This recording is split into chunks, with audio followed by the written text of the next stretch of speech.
Well, hello everyone. Welcome back to Vickie's Country Home. I was so fortunate to be gifted a number of these small pumpkins from one of my neighbors who didn't get attacked too badly by the grasshoppers. And I have sent Brian over to pick up more because they have some more for me. So today I'm gonna can pumpkin. Now, you don't want to can pumpkin puree. It's not approved. It's got to do with the density and how hot the center of the jar will get. That's what they tell us. So, what I'm going to do is I'm going to can these in chunks, just like you would a hard squash. I'm not adding anything to them but water. That way I have my options open. So if I want to make a pumpkin soup, if I want to add this to my dog's food when they have tummy troubles, when I want to make a pumpkin pie, I'm pretty much able to do any of that. It's easy to mash these and puree them once they are pressure canned, so that's not a problem. I have heard that they usually are a little bit more watery. The puree will be even after you drain it and puree it.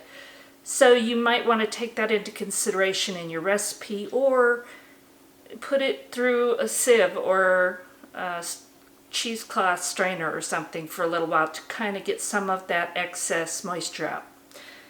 But I've had that experience when I cooked with fresh pumpkin also. So anyway, today we're gonna can pumpkin.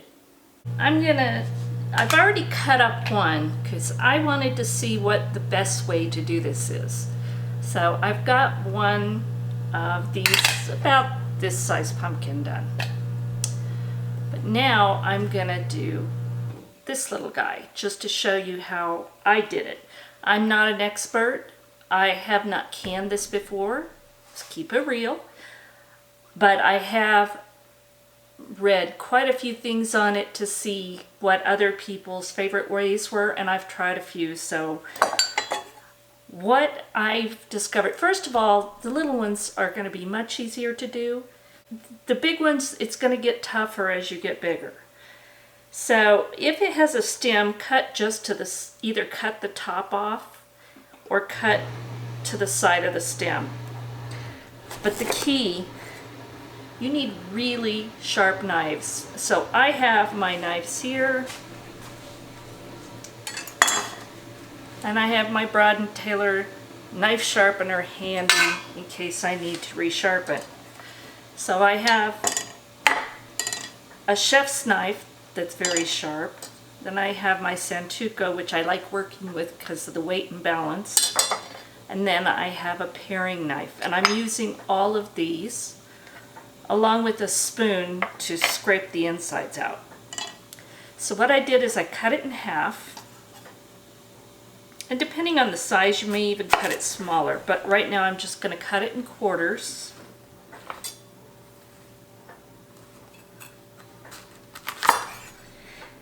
And then I'm going to take all the seeds out.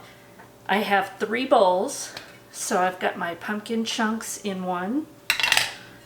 I'm putting the seeds in another, and then I have my garbage bowl for the chickens, who hope they like it, I'm not sure. So the first thing I'm going to do after cutting it in quarters is I'm going to scrape the seeds out. And if a little bit of the membrane gets in there, that's okay. I stop and pick it out after I do this, just to make it easy, because once it dries I think it's harder. So first thing is get the seeds out. And I am probably both. I will probably save some of these for next year, and I will also roast some because we like those. So there's really no waste to this because we're getting the pumpkin canned we're getting the seeds for either planting or eating, and then the chickens get all the leftovers. So there's no waste. So I'm going to continue doing that, and I'll bring you back in a couple minutes and show you what I do next. Okay, I've got the seeds out. Now I'm going to scrape with the spoon and get most of the membrane out. Now, if I don't get it all, I'm not going to worry, because I found it's very easy to finish taking that off while I am taking the skin off and cutting it into chunks. But it's not difficult. Just use the edge of a spoon, scrape it off.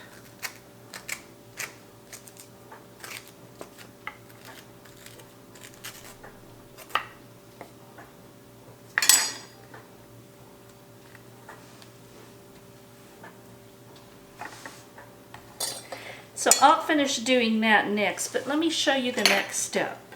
So you see there's the stem and the bottom end of this, the blossom. So what I'm going to do is cut those off, because they'll be a little bit tough.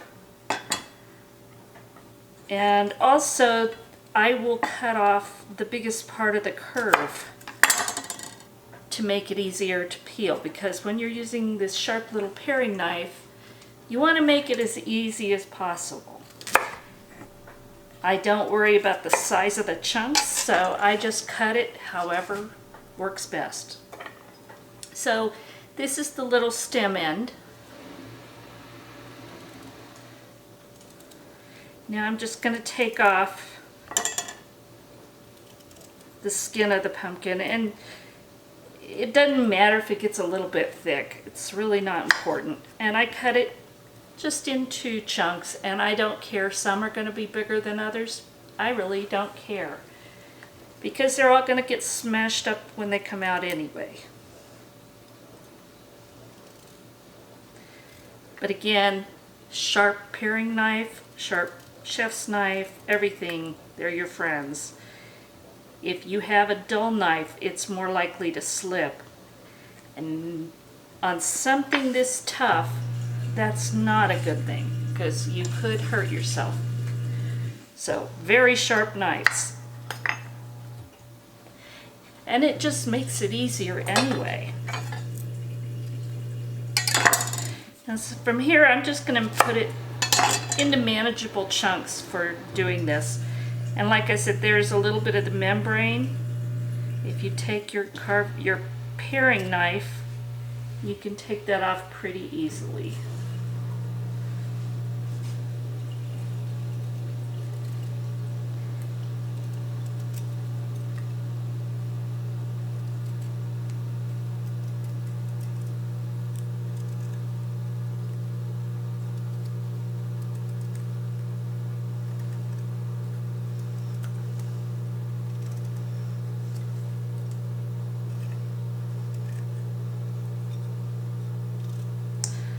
All right, so now I'm going to go ahead and get the rest of these done, and Brian just brought me another 10 pumpkins from the neighbor. I'm not sure if I'm going to get them all done today or not. May not, but I will make a start on it. So I'm going to work on this, and then I'll bring you back when it's time to start the process. Okay, I have cut up 4 of those pumpkins. I cut open one that looked beautiful on the outside, one of those little bitty ones. But this thing was so green that I couldn't use it at all. And some of these were a little green, but they weren't like this. This was very, very green. And I know that's because my neighbor had to pick these so that they didn't freeze outside. So now what I've got to do, I've got to just cut in chunks. And what I have to do is blanch these for 1 to 2 minutes. All you're really doing is heating them. so that you put them into the jar and then you put hot water in there before it goes in the canner. So that's what we're going to do now.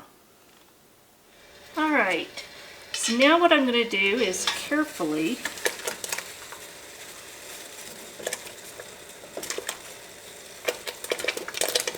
add these chunks to boiling water and get them all over my floor while I'm at it.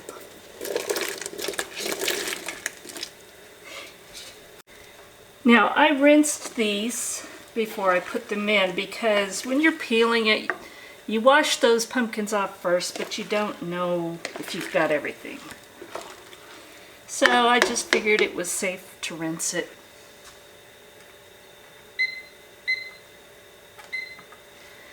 Now I'm just going to let them sit in here for 1 to 2 minutes because I want them nice and hot when they go in the jars.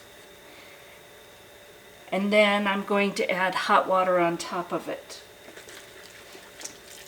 to fill up to the head space. It's been 2 minutes. So now what I'm going to do is I'm going to scoop this right into my jars.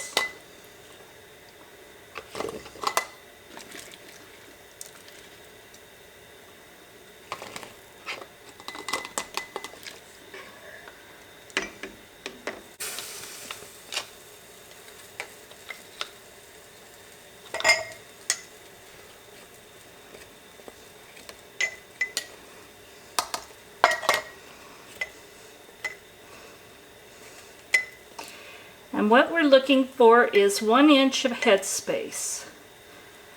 I think I can fit one more little piece in there.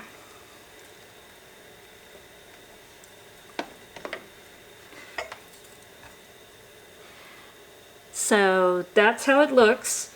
Then we're going to add hot water, and you can add salt at this point if you want.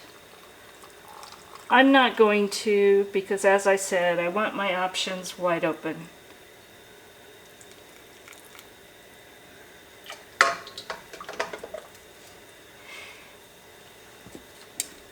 And then we're going to debubble. We want to make sure there's no air bubbles.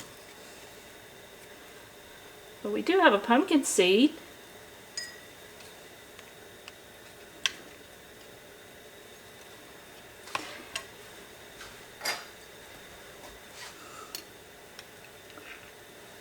That thing got away from me.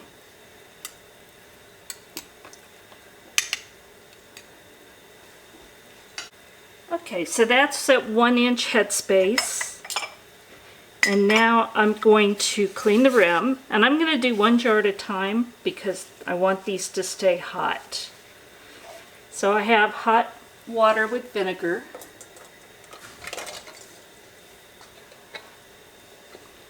My lids are over there in hot water, and that's because they are the older style.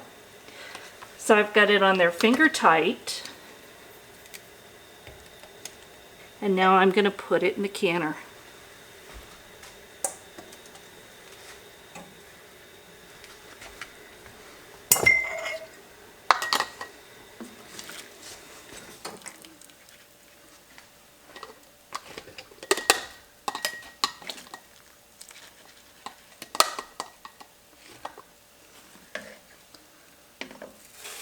I love these scoops.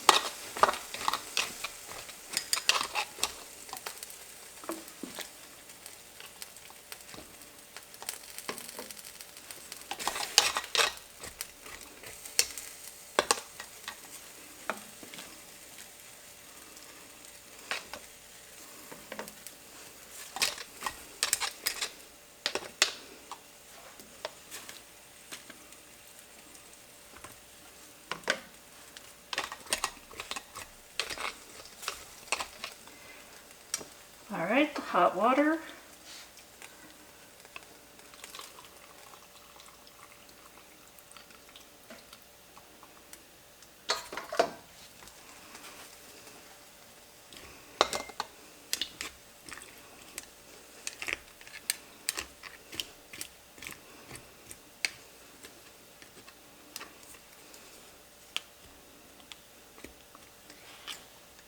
In 1-inch headspace, we need just a touch more.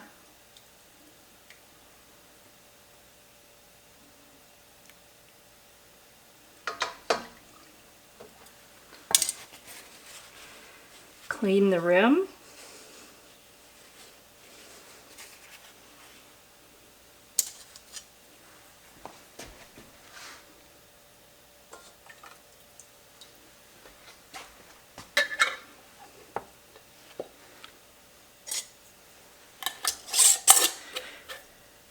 Finger tight, and now that's going to go in the canner.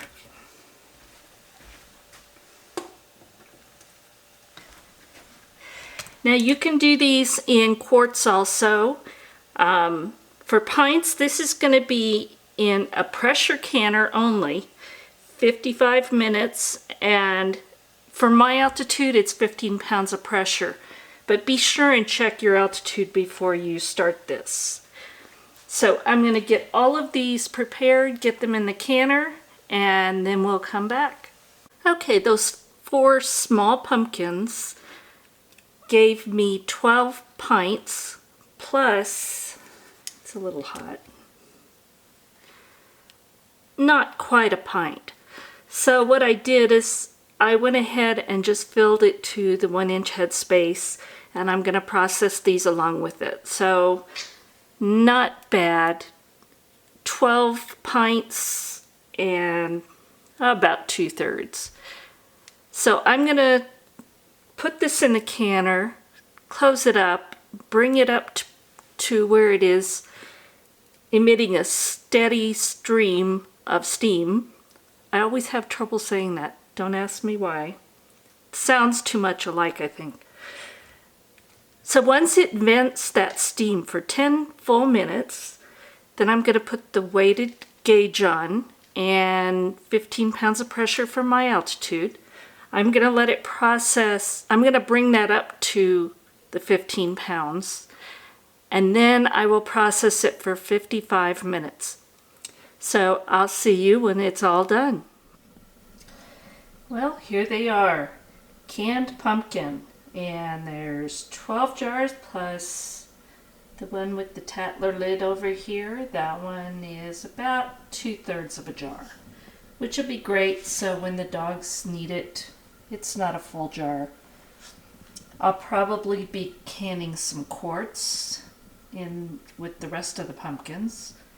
So I should be set for a while. And they've all sealed. They're all looking beautiful. So yay, it was a success. And I look forward to making a pie soon. So thank you for watching. If you enjoyed it or learned something, please give me a thumbs up, subscribe, hit the little notification bell down below because that's going to tell you when I upload a video, but make sure you say all notifications. I look forward to talking with you again soon. God bless.